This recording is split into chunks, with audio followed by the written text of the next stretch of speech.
Daniel Cooper stood in the observation deck of Zenith Prime Station and watched the stars with tired eyes. He had been a diplomat for 30 years and thought he had seen every kind of lie and deception that sentient beings could offer. He was wrong. The holographic display behind him showed images that made his blood run cold. 3 human colonies had been destroyed in a single coordinated strike.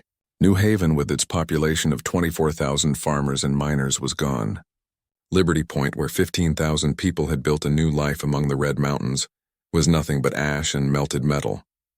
Green Valley Station, with its 34,000 souls including 8,000 children, was now a graveyard floating in the silence of space. The Velkari Dominion had done this. The same species that had signed a peace treaty with humanity 20 years ago. The same government that had shaken hands with human ambassadors and promised eternal friendship. The same military force that humanity had trusted enough to allow near their borders. Daniel had been part of the team that negotiated that treaty. He had spent 2 years of his life going back and forth between Earth and the Velkari homeworld. He had learned their language and their customs. He had eaten their food and attended their ceremonies. He had believed in the peace they were building together. Commander Lisa Grant entered the observation deck carrying a data tablet. Her uniform was crisp and perfect as always, but her eyes showed the same exhaustion that Daniel felt.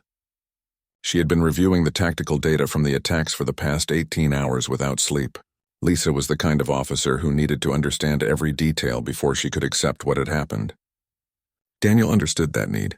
They both wanted to find some explanation that would make sense of the senseless. She stopped beside him, and they both stared out at the stars for a long moment, before either spoke.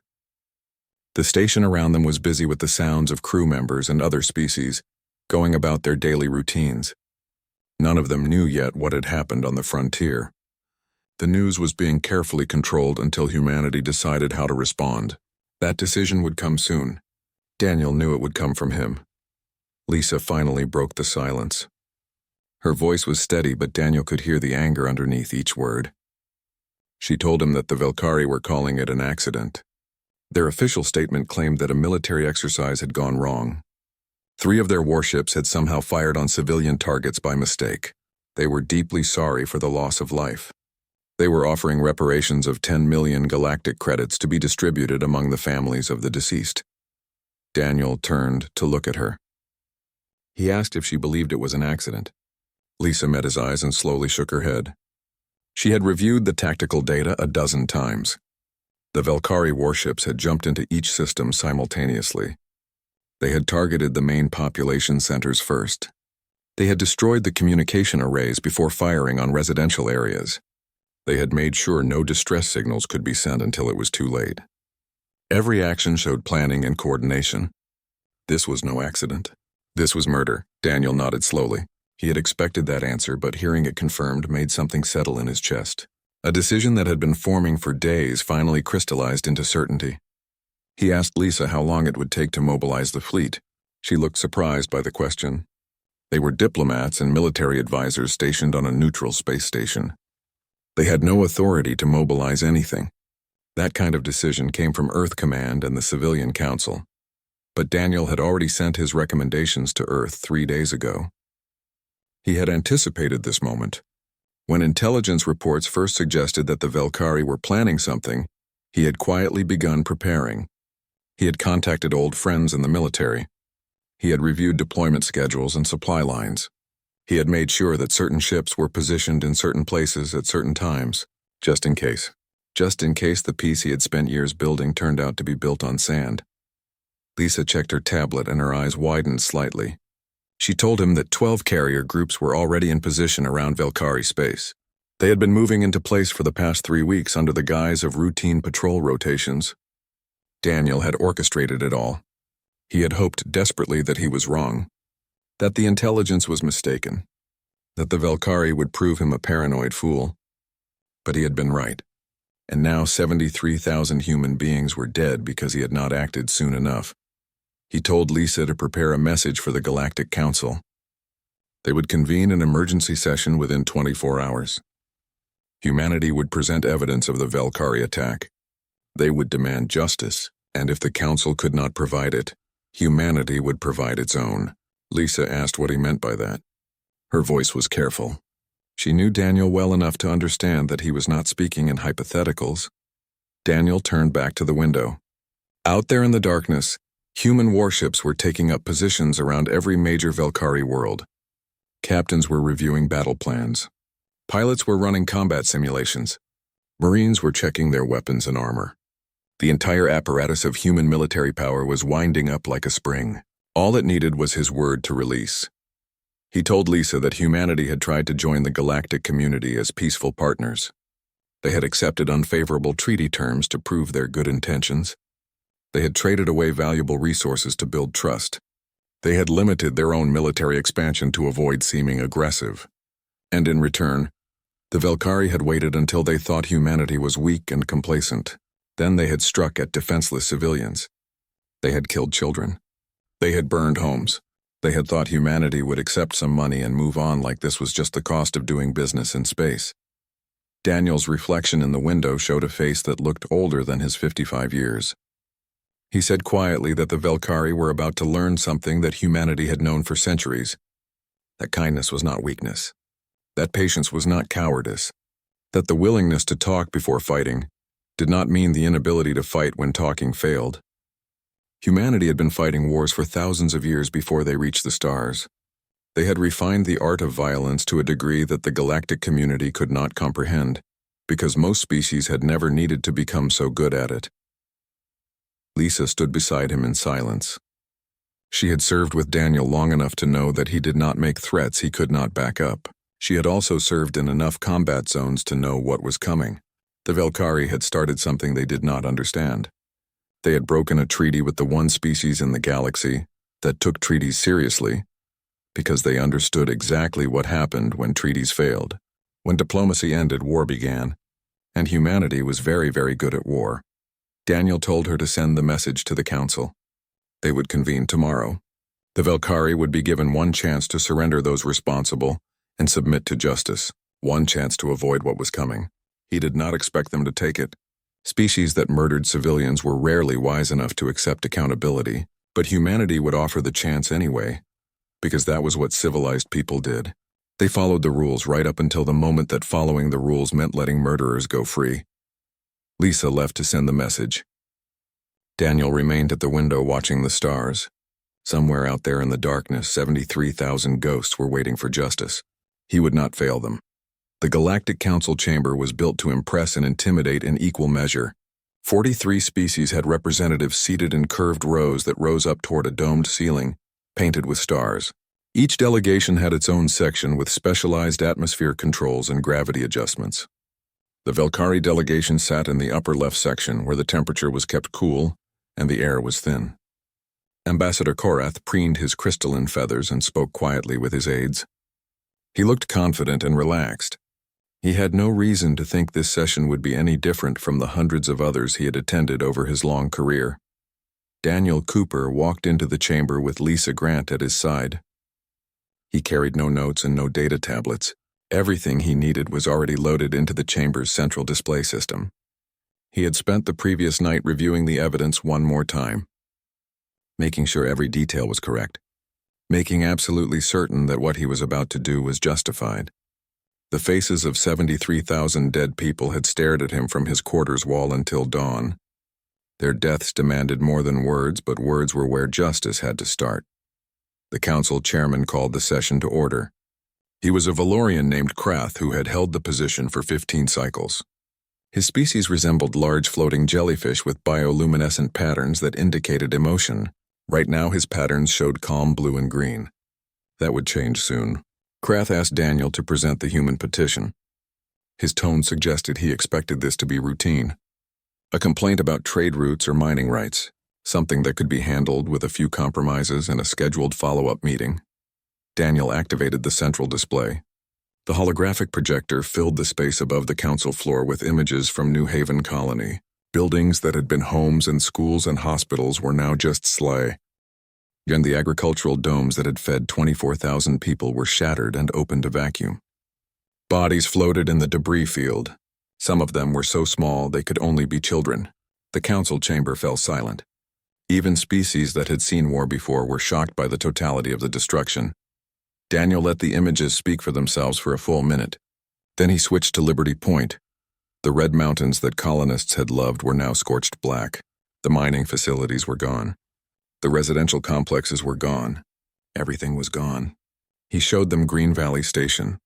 He showed them the school that had held 3,000 students. He showed them the hospital. He showed them the parks where families had gathered. All of it was reduced to wreckage and corpses.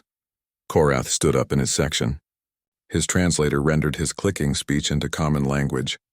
He began to speak about the tragic accident that had occurred. He expressed deep regret. He mentioned the reparations that the Velkari Dominion was prepared to offer. He spoke for 3 minutes using all the diplomatic phrases that were designed to sound meaningful, while saying nothing at all. Daniel waited until Korath finished. Then he activated another display. This one showed tactical data, trajectory plots, timestamps, communication intercepts. The Velkari warships had jumped into all 3 systems within a 10-second window. They had targeted population centers with their opening salvos. They had jammed all communications. They had followed attack patterns that were used for assaulting military installations, not civilian colonies. Every piece of data pointed to the same conclusion. This was planned. This was coordinated. This was intentional. He spoke in a voice that was calm and cold. He told the Council that the Velkari Dominion had violated Articles 3, 7, and 12 of the Galactic Peace Accords. They had attacked civilian targets. They had murdered non-combatants. They had done so deliberately and with full knowledge of what they were doing. The evidence was overwhelming. The guilt was absolute. The only question now was what justice looked like. Korath's feathers ruffled in agitation. He insisted it was an accident, a terrible mistake made during a military exercise. He raised his voice and demanded that the Council not be swayed by human emotionalism. 10 million credits was a generous offer. More than generous. The humans should accept it and move forward. Daniel turned to look directly at Korath. He said that humanity did not want Velkari money. They wanted accountability. They wanted the commanders who ordered the attack to face trial. They wanted monitoring stations in Velkari space to prevent future attacks. They wanted the Velkari fleet reduced to defensive levels only. And if the Velkari refused these terms, humanity would enforce them. The council chamber erupted. Representatives from a dozen species began speaking at once. Some demanded order. Some questioned whether humanity had the right to make such demands. Some asked what enforcement meant. Krath's bioluminescent patterns flashed red and orange, showing distress and confusion. He tried to restore order, but the chamber remained chaotic. A representative from the Thaxian collective asked the obvious question. How did humanity plan to enforce anything against the Velkari Dominion? The Velkari had one of the largest fleets in the galaxy, 600 warships. Humanity was a young species with limited military power. They had perhaps 200 ships capable of deep space combat. The mathematics were simple. Humanity was outnumbered and outgunned. Their threats were empty. Lisa Grant stepped forward and activated her own data tablet. The central display changed to show current fleet positions. 12 human carrier groups surrounded every major Velkari world. Each group contained between 15 and 20 warships plus support vessels. The deployments were perfect, too perfect to have been arranged quickly. The humans had been planning this for weeks. They had anticipated the attack. They had prepared their response. And now they had the Velkari surrounded. Korath stared at the display. His confident demeanor cracked. He demanded to know when human ships had been authorized to enter Velkari space. Daniel replied that they had not entered Velkari space. They were positioned in neutral zones just outside Velkari territorial boundaries, perfectly legal under galactic law, but close enough to strike at any moment. The Thaxian representative pointed out that humanity was still outnumbered 3-1. The Velkari could easily defeat such a small force. Daniel smiled, but there was no warmth in it. He said that numbers were not everything. Humanity had spent 10,000 years fighting wars on Earth. They had refined tactics and strategies through countless conflicts. They had learned hard lessons about what worked and what failed. The Velkari had no such experience. Their last major conflict had been 400 years ago. Their military doctrine was outdated. Their commanders were trained in theory, not practice. Another species representative asked if Daniel was seriously suggesting that humanity could defeat the Velkari in open combat. Daniel said he was not suggesting anything. He was stating a fact. If the Velkari chose to fight, humanity would destroy their military capability completely. Not defeat it, not damage it, destroy it, remove it as a threat forever. The human fleet had orders and authorization to do exactly that if negotiations failed. Korath stood again. His translator made his voice sound steady, but his feathers were fluffed in a pattern that Lisa recognized as fear.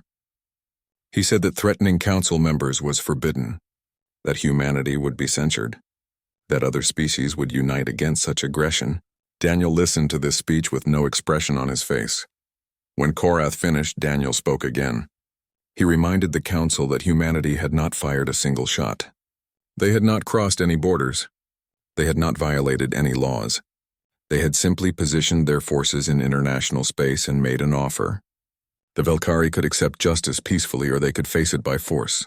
The choice was entirely theirs. Krath called for a recess. The council needed time to discuss this unprecedented situation. Representatives from dozens of species began talking among themselves. Some looked frightened, some looked angry, some looked calculating as they wondered what this meant for the balance of power in the galaxy. Humanity had been seen as a minor player, a young species still learning how things worked. Now they were demonstrating that they understood exactly how things worked, and they were prepared to change the rules if those rules protected murderers. Daniel and Lisa left the chamber. Behind them, the council dissolved into chaos. Arguments broke out between species that had been allies for centuries. Accusations were thrown. Alliances were questioned. Everything that the council had built over generations was suddenly uncertain because one species had broken a treaty and another species was refusing to let it slide. Lisa asked Daniel if he thought the Velkari would surrender the commanders. Daniel said he doubted it. Species that committed war crimes rarely had the courage to face consequences, but he had given them the chance. That was important. When historians looked back at this moment, they would see that humanity had followed every rule, had exhausted every peaceful option, had done everything the civilized galaxy demanded before resorting to force. And when force came, it would be absolute. Korath returned to his quarters on Zenith Prime Station and immediately contacted the Velkari High Command. His hand shook as he activated the secure communication channel. The holographic image of Grand Marshal Vecthar appeared before him. Vecthar was old even by Velkari standards. His crystalline feathers had faded to a dull gray, and his eyes held the confidence of someone who had never lost a battle. He asked Korath why he was disturbing the High Command with trivial diplomatic matters. Korath explained what had happened in the council chamber. He told Vecthar about the human ultimatum, about the fleet positions, about the demands for surrender and trials. Vecthar listened without interruption. When Korath finished, the Grand Marshal laughed. It was a harsh clicking sound that the translator rendered as contempt. Vecthar said that the humans were bluffing. They had to be. No species would risk war over a few lost colonies, certainly not against an opponent with 3 times their numbers. The Grand Marshal told Korath to ignore the human threats, to stall in the council, to make counteroffers that sounded reasonable but gave up nothing important. This was standard diplomatic theater. Within a week, the humans would accept some token gesture and everyone would move on. The Velkari had played this game with dozens of species over the centuries. The humans were no different. They would rage and threaten, and then they would calculate the cost of war and decide that peace was cheaper. Korath wanted to believe that. He tried to believe it, but something in Daniel Cooper's eyes had frightened him in a way he could not explain to his superior. The human diplomat had not looked angry. Angry opponents could be negotiated with. Daniel had looked patient, like a teacher waiting for a slow student to understand a simple lesson. That patience was somehow more terrifying than rage would have been. Captain Helen Morris stood on the bridge of the carrier Defiant and reviewed the tactical displays. Her ship was part of Battle Group 7, positioned near the Velkari homeworld. 11 other battle groups were scattered across as Velkari territory in similar positions. Each group had a specific target list. Each captain knew exactly what to do when the order came. If the order came, Helen hoped it would not. She had seen enough war in her career, but if it came, she would execute her duty with the precision that humanity demanded. Her tactical officer was a young woman named Kelly Price. Kelly had graduated top of her class at the academy 3 years ago, and this was her first major deployment. She asked Helen if she thought the Velkari would actually fight. Helen considered the question carefully. She told Kelly that the Valkyrie would fight because they could not imagine losing. They had been the dominant military power in this sector for 400 years. They had the numbers and the firepower and the territorial advantage. On paper, they should win easily. But wars were not fought on paper. Kelly asked what made human tactics different. Why Command believed that 200 ships could defeat 600. Helen pulled up a historical file on her personal screen. She showed Kelly footage from Earth's 20th century, battles where smaller forces had defeated larger ones through superior tactics and technology. She explained that most galactic species fought wars the way nobility once fought duels, with honor and rules and predictable patterns. Humanity had learned to fight wars with the singular goal of winning no matter what it took. The Valkyrie fleet began mobilizing 12 hours after the council session. 600 warships across 24 systems started moving toward defensive positions around their core worlds. It was an impressive display of military power. Grand Marshal Vector himself took command of the primary fleet defending the homeworld. 200 Valkyrie warships gathered in a defensive sphere around their most important planet. The formation was textbook perfect. It had been used successfully in every major conflict the Valkyrie had fought. Daniel watched the Valkyrie fleet movements from his quarters on Zenith Prime. Lisa brought him regular updates from intelligence sources. The Valkyrie were doing exactly what human analysts had predicted. They were forming up in traditional defensive formations. They were positioning their strongest ships at the front. They were preparing for the kind of battle they understood.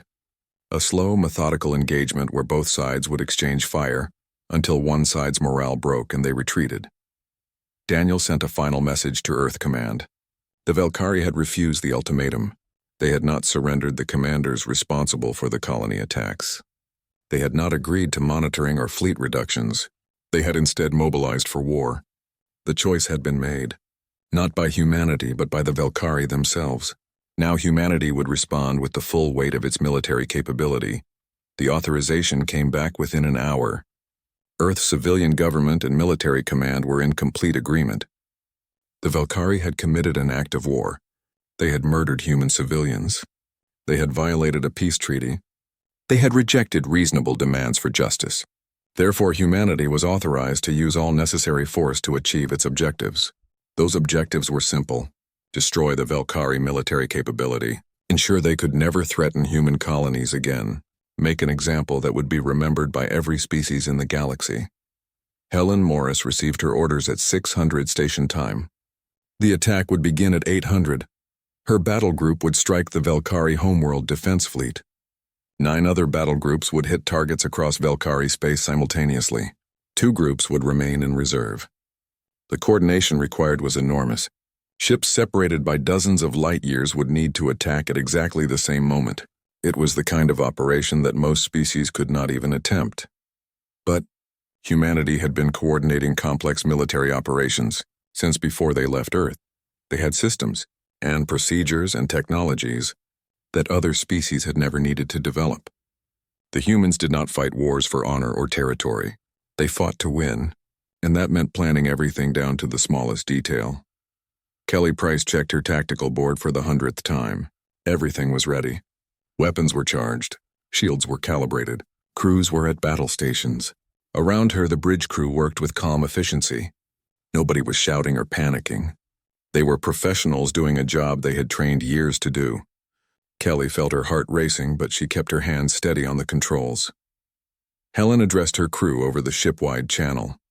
She told them that they were about to engage an enemy that outnumbered them significantly, that many of them might not survive the next few hours, but they were fighting for a righteous cause. The Valkyrie had murdered children. They had destroyed homes. They had broken every rule that civilized beings were supposed to follow. Today, humanity would remind the galaxy why those rules existed and what happened to those who broke them. Across human space, families gathered to watch news broadcasts. The government had not hidden what was happening. Citizens knew that their military was about to engage the Valkyrie, knew that casualties were likely, but the footage from the destroyed colonies had been released. Everyone had seen the bodies, the burned schools, the shattered hospitals. There was no dissent, no protests. Humanity was united in a way they had not been since the early days of space exploration. Daniel stood alone in the observation deck and watched the clock count down. In 30 minutes, the attack would begin. In 30 minutes, the galaxy would learn what humanity was capable of when pushed beyond patience. He thought about all the speeches he had given about peace, all the treaties he had negotiated, all the compromises he had made to avoid conflict. None of it had mattered. The Velkhari had seen kindness as weakness. The clock reached zero. Across dozens of star systems, human warships began their attack runs. The Battle of Velkhari Prime was about to begin. It would last 4 hours. When it ended, the balance of power in the galaxy would be forever changed. Not because humanity wanted power, but because they had proven they could take it whenever they chose. Helen gave the order to advance. The Defiant and its battle group accelerated toward the Velkhari defensive sphere. The enemy ships detected them immediately and began moving to intercept. 200 Velkhari warships against 18 human vessels. The odds looked impossible. Grand Marshal Vekthar watched the human approach from his command ship and smiled. These foolish young species were about to learn why the Velkhari had ruled this sector for centuries. He had no idea that in 4 hours his entire fleet would be debris and his government would be begging for mercy. The first missiles launched from the Defiant at maximum range. The Velkhari defensive sphere detected them immediately and activated countermeasures. Point defense systems tracked the incoming projectiles and began firing. Dozens of missiles were destroyed in the opening seconds. The Velkhari formation held steady. This was exactly what they expected. The humans would waste ammunition on long-range attacks that had no chance of penetrating their defenses. Grand Marshal Vekthar ordered his ships to maintain formation and wait for the humans to close to effective range. But the missiles were not meant to hit anything. They were meant to create data. Each one that was destroyed sent back telemetry about Velkhari targeting systems and response times. Human computers analyzed the information in microseconds. Kelly Price watched her tactical display as firing solutions updated continuously. The missiles had done their job. Now the real attack could begin. Helen ordered the battle group to split into 3 sections. 6 ships went high above the orbital plane. 6 went low. 6, including the Defiant, continued straight toward the Velkhari formation. The enemy ships tracked all 3 groups but seemed uncertain which posed the real threat. Their formation began to shift as commanders tried to cover multiple approach vectors simultaneously. It was a small hesitation, less than 20 seconds, but that was enough. The high group reached their position and fired a spread of kinetic penetrators. These were not sophisticated missiles with guidance systems. They were just dense metal rods accelerated to a significant fraction of light speed. The Velkhari point defense systems were calibrated for tracking missiles. The penetrators moved too fast and had no guidance systems to lock onto. 3 of them struck Velkhari ships before the enemy could adjust. Shields that were designed to stop energy weapons and slow missiles did almost nothing against solid projectiles moving at relativistic speeds. The first Velkhari ship broke apart. Its crew of 300 died instantly as the penetrator punched through the vessel from bow to stern. The second ship lost its entire port side. Atmosphere vented into space along with half the crew. The third ship survived, but its main reactor went critical. The captain ordered evacuation, but only half the crew made it to escape pods before the reactor exploded. Grand Marshal Vekthar stared at his tactical display in disbelief. 3 ships destroyed in the opening exchange. The humans had not even closed to what the Velkhari considered combat range. He ordered his fleet to tighten formation and focus fire on the approaching human ships. 200 Velkhari vessels began firing in coordinated volleys. The space between the fleets lit up with energy weapons and missile trails. Helen watched the incoming fire and smiled without humor.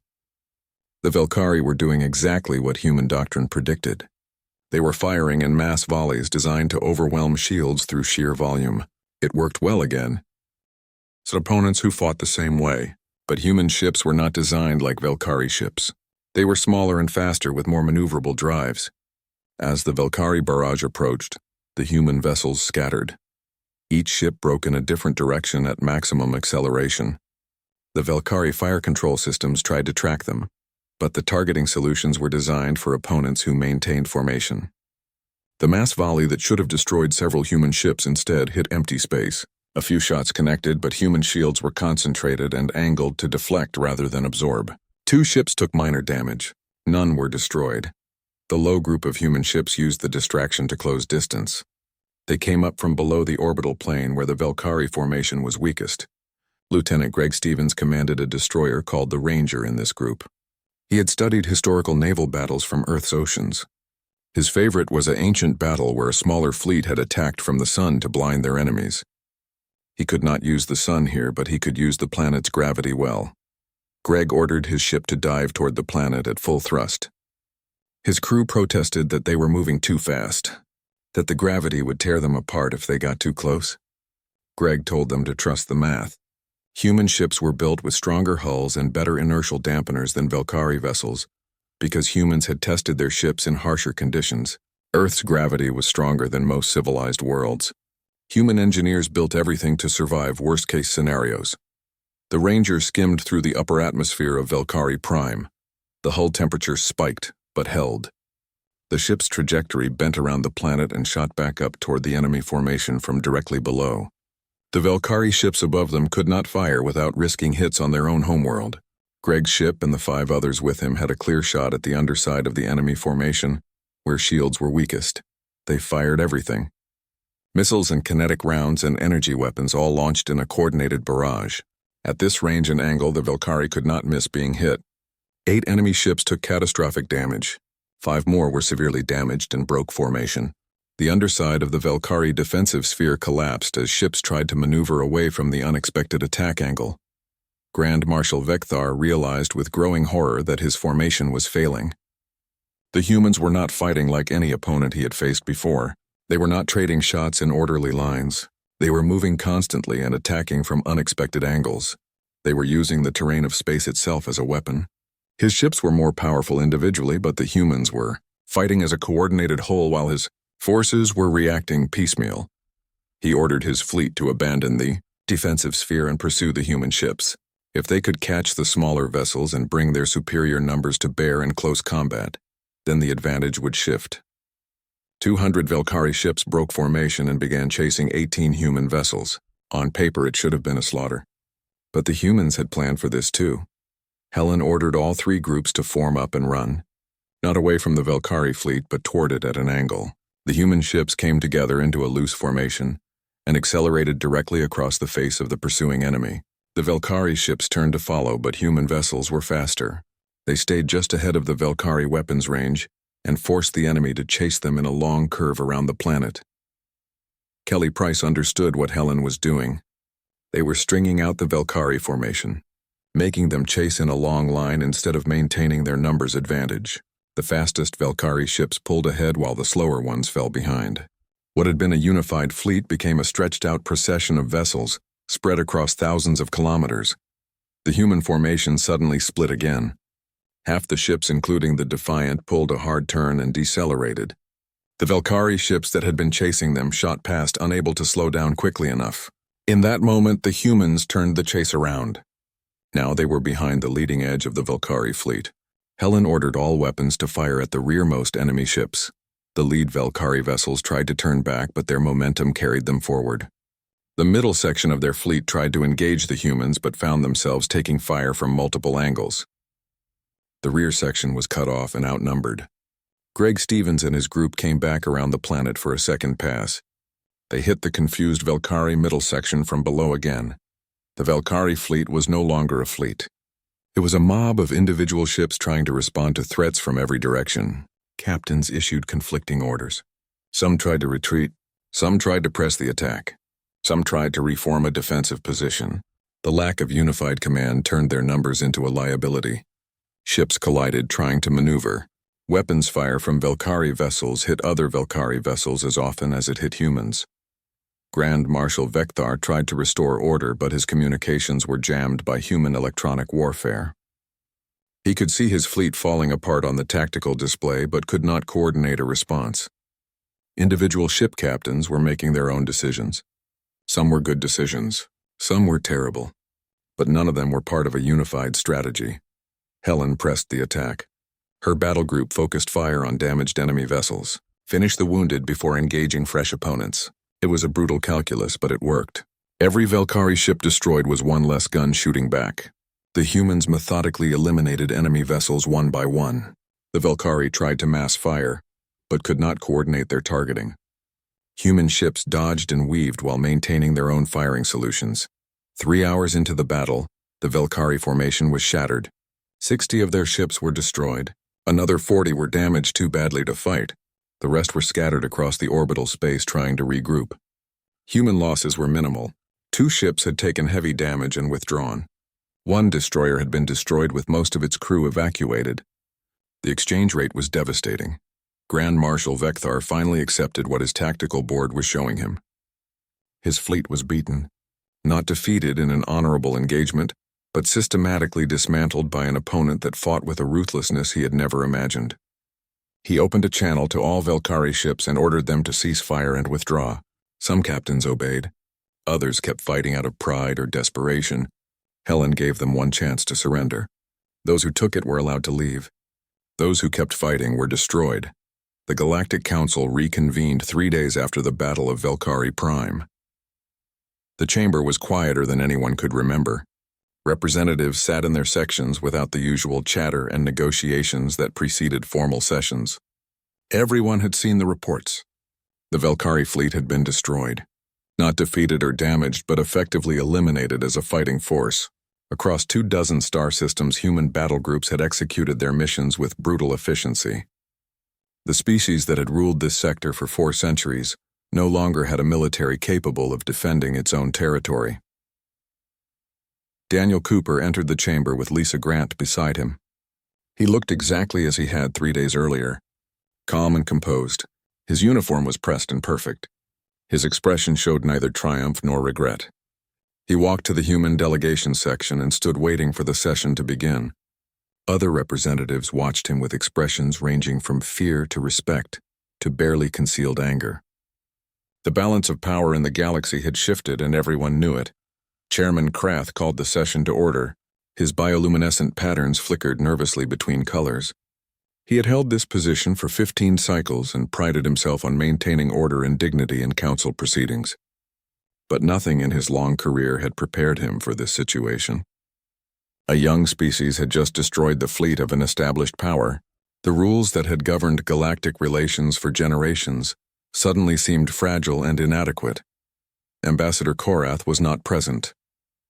He had resigned his position the day after the battle and returned to the Velkari homeworld. In his place sat a junior diplomat named Threx who looked like he wished he was anywhere else. Threx activated his translator and spoke in a voice that shook slightly. He said that the Velkari Dominion accepted all terms of the human ultimatum. They would surrender the fleet commanders who had ordered the attacks on human colonies. They would submit to war crimes tribunals. They would accept monitoring stations in their territory. They would reduce their remaining military to defensive patrol craft only. Daniel nodded but did not smile. He told Threx that humanity accepted the Velkari surrender. The commanders would be transported to a neutral facility within 1 week. Human monitoring stations would be operational within 1 month. Any Velkari military vessel larger than a patrol craft would be dismantled or turned over to human custody. These were not negotiable terms. They were the price of the Velkari's betrayal. A representative from the Thaxian collective stood up. His name was Drex, and he had been vocal in questioning human capabilities before the battle. Now his tone was different. He asked Daniel what humanity planned to do with its newfound military dominance, whether they intended to expand their territory, whether other species should fear human aggression. His questions were polite, but the concern behind them was obvious. Daniel turned to face Drex directly. He said that humanity had no interest in conquest or empire building. They had not wanted this war. They had not sought to prove their military strength. The Velkari had forced this situation by murdering human civilians and breaking a peace treaty. Humanity had responded with exactly enough force to ensure it would never happen again. Nothing more and nothing less. He paused and then added that any other species considering similar actions should take note of what had happened to the Velkari. The chamber remained silent. Daniel continued speaking. He said that humanity had come to the stars hoping to find peaceful partners. They had signed treaties in good faith. They had accepted unfavorable terms to prove their peaceful intentions. And when those gestures were met with violence, they had shown what they were truly capable of. He wanted the council to understand something important. Human restraint was not weakness.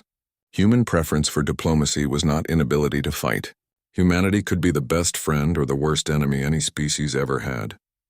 The choice of which they became was up to others. Lisa stepped forward and activated a display. It showed deployment schedules for human forces.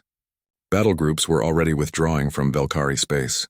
They were returning to standard patrol routes. The massive show of force that had surrounded Velkari worlds was being reduced to a single monitoring fleet. Humanity was demonstrating that it meant what Daniel said. They had no interest in occupation or permanent military presence. Their goal had been justice, not territory. A representative from a small species called the Renvi asked a practical question. What would happen to the Velkari now? Their fleet was destroyed. Their economy was in chaos. Their government was unstable. Would humanity help them rebuild or leave them vulnerable to other predators? It was a legitimate concern. The galaxy had species that would see the weakened Velkari as an opportunity. Daniel had anticipated this question.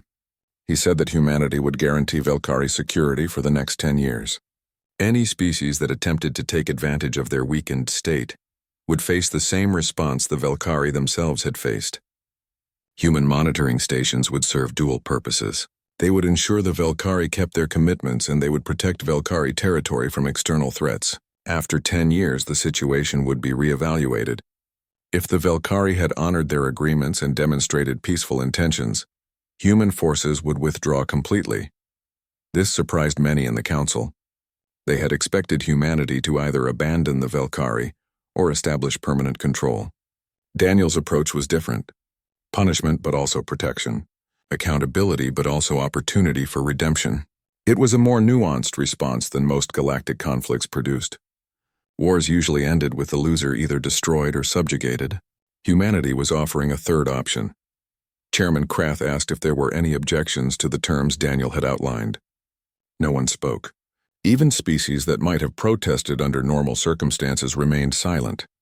The Battle of Velkari Prime had made it clear that objecting to human demands came with significant risks. The terms were harsh but fair. The Velkari had committed atrocities and were being held accountable. That was more justice than most species bothered to pursue. The formal treaty was drafted over the following week. Daniel reviewed every clause with the attention to detail that had made him one of humanity's best diplomats. This treaty would set precedents that lasted for generations. It needed to be clear and enforceable. No room for misinterpretation or future betrayal. Lisa worked beside him through long nights, making sure the military provisions were practical and could be monitored effectively. The signing ceremony took place 2 weeks after the battle. Threk signed for the Velkari with hands that shook. Daniel signed for humanity with steady confidence. Chairman Krath witnessed the document along with representatives from a dozen neutral species. The treaty was transmitted across the galaxy. Every civilized world received a copy. Everyone would know what had happened here. Everyone would remember. Helen Morris attended the ceremony in her dress uniform. She had received commendations from Earth Command for her actions during the battle. But standing in the council chamber, she felt no pride or satisfaction. She had done her duty and done it well. 372 human crew members had died under her command. She remembered every name. The victory had been necessary, but it was not something to celebrate. Greg Stevens stood with her. His hair had more gray in it than it had 2 weeks ago. He had personally destroyed 6 Velkari ships during the battle. Each one had carried hundreds of crew members. He told himself they had been given chances to surrender. That he had followed the rules of engagement. That their deaths were on the Velkari commanders who had refused to cease fire. But knowing he had done the right thing did not make it easier to sleep at night. Daniel finished signing the documents and stepped back. He looked out at the assembled council and saw fear in many eyes. That bothered him more than he let show. Humanity did not want to be feared. They wanted to be respected and trusted. But trust had to be earned, and the galaxy had learned that humanity could not be taken advantage of. Perhaps in time the fear would fade and trust could be rebuilt. For now, this was enough. Lisa asked him quietly if he thought the treaty would hold. Daniel considered the question carefully. He said that this treaty would hold because everyone now understood the cost of breaking it. The Velkari had learned that lesson in the hardest way possible. Other species had learned it by watching. Fear was not the foundation he wanted for peace, but it was better than war. They left the council chamber together. Outside the windows of Zenith Prime Station, the stars shone with the same light they always had. But something fundamental had changed.